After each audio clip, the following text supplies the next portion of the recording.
The long-awaited feature version of The Dark Tower is hitting theaters this weekend. Is it worth the wait? Probably not. This is ScreenJunkies News. Hello, I am Dan Murrell. And I'm Roth Cordette, and spoiler alert for our review.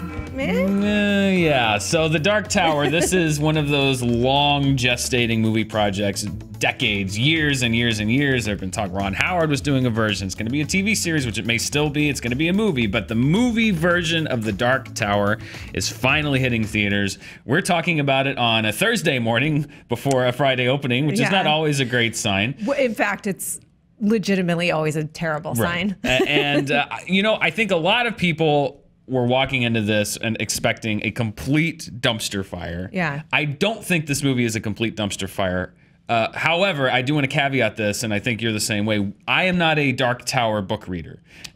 So I came into this movie as a film goer, you know, just to judge the movie version of this. So from a feature perspective, I thought this was a completely forgettable, very bland, very generic movie. It's an hour and a half long. I guess that's good. It didn't offend me. It just was kind of a generic sci-fi type movie.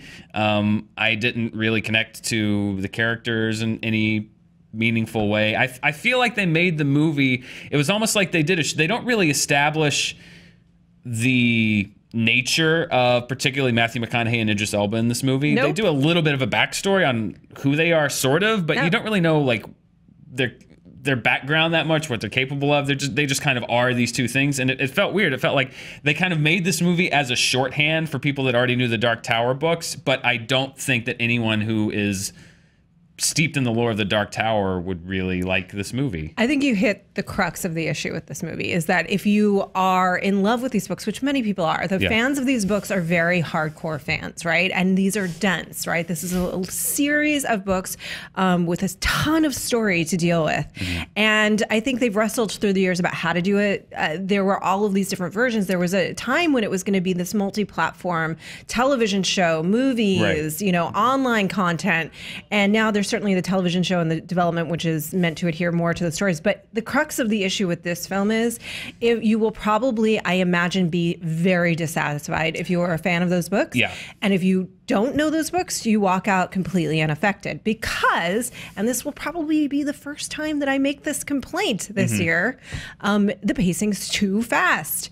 It's as if they got into an editing room and it was dense and meandering. I don't know. I'm taking a guess. And someone was like, well, if it's not going to be good, make it quick. You know? No, and it's a short film. It feels like that. It feels kind of cobbled together. It feels 90 put minutes together from different pieces. There are dream sequences with scenes that are very important, I think, to the background of the characters that are played as dreams that I think like, oh, I think this was part of a bigger narrative that they had at one point.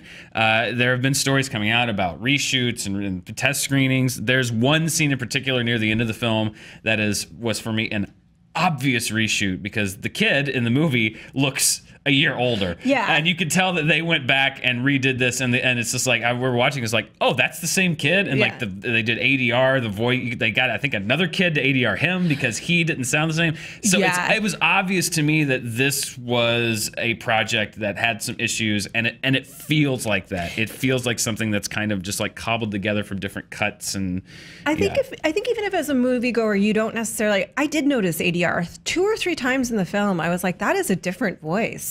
Or at least his voice has changed dramatically, you know? So I don't know that as a moviegoer, everyone would be able to identify and say that ADR is incorrect, but they will feel something is wrong. Something's off. Something is off. And so that's one of the big problems. It's almost as if this is the opposite of The Hobbit, what Peter Jackson did with The Hobbit, where he took a relatively short story and stretched it and stretched it and stretched it. Took a really expansive story and condensed it so much that by the time you leave, it feels just sort of generic. You're not really connected to the characters. I was curious about Idris Elba and Matthew McConaughey's relationship, but I'd never really played out. And ultimately, the goal felt so easy. Nothing was surprising to me. Yeah, I mean, that kind of set up the stakes at the beginning, and then you lose that a little bit in the middle, and then at the end, it's just kind of like, okay. Again, I think it goes to the nature of the characters. They don't sell, like Matthew McConaughey kind of walks in like this all the time. He's got his hands behind him and he kind of says, "You've always been a pervert to my magics." He's always talking about his my magics. My magics. So he does some kind of magic. So I kind of, he was kind of a supernatural character, but then there's other things in the movie that kind of contradict that, and I think that was part of it. And then with Idris Elba, he's a gunslinger, and they talk about like, oh, he's the last gunslinger, the lore of it, but they never really sell you on what these characters are, and they're supposed to be this huge rivalry between them, but they mention it, but they don't establish it. And he keeps calling him old friend, which makes me think, oh, was there a bond there that then became broken? Was he turned bad? You know, there were so many. I will say this, the best thing that this movie serves as is a commercial for the books and the TV show, because now I'm curious. Now, yeah, exactly. It made me curious to like, oh, what is the background? Because it seems like there's an intriguing story to be told, and I guess that's probably the Dark Tower books. About who these two characters are, but this movie itself, like I said, it's not a dumpster fire. I think the average moviegoer might go into this and come out saying like, that was fine, or I don't think it's going to inspire rage from just Joe on the street. I thought it was kind of boring. But Joe Starr, anybody that's familiar with the Dark Tower books, I walked out of that thinking like, from what I know of the Dark Tower and how passionate the readership is of that, and how dense that mythology is, I think they're going to be maybe hostile towards this film, because it felt like a very surface rendition of just the basics and not much else. For me, it was an hour and a half of people glumly. That's the other thing, is like everyone is just glumly. It's very low energy. Very stoically talking in rooms, and the score is super generic. Nothing really sticks out. The look isn't very memorable. Nothing about this movie was really made in a unique way. There's a glimmer of a scene. There's a part, and this is spoiled in the trailers, but there's a part with Idris Elba and the kid where they go into our world. And the movie for about 10 minutes kind of sparks to life. Like there's a spark, and there's some laughs, and there's some interaction between those characters, and a bit of a fish out of the water thing. And I was like, oh, that's the movie we could have had. And you start to see the relationship form in that moment. It feels like it could be a great relationship, because to be clear, here are the positives of the movie.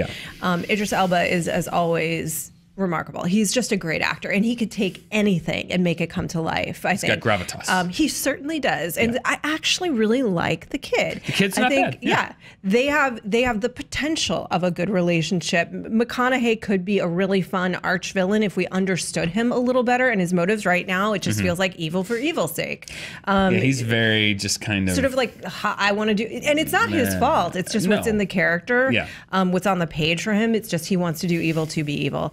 So there are some strong elements. There are some moments that feel like there's an intriguing narrative. I am more curious, but in total, it ends up feeling like an okay sci-fi fantasy adventure film that some kids may enjoy. But I think given how many great movies are out right now, I can't recommend that you spend your money on this one.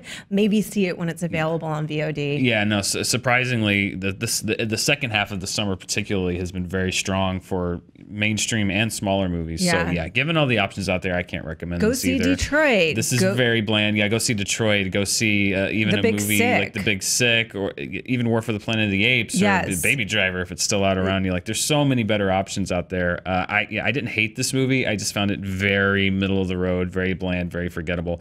I do think there are a lot of Stephen King fans that are going to hate this movie, and I think you're going to hear very strongly from a lot of them. I think so too, and I'm looking forward to seeing the TV show. Maybe they'll nail it there. Maybe they'll nail it there. Yeah, we'll see. Those are our thoughts. Let us know yours if you do end up going to see the movie.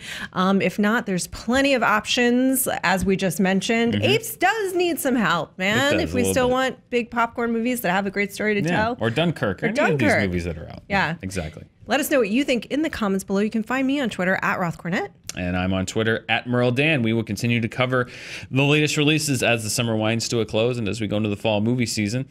Thanks for watching. Until next time. Click here for more awesome Screen Junkies news and click the logo to subscribe.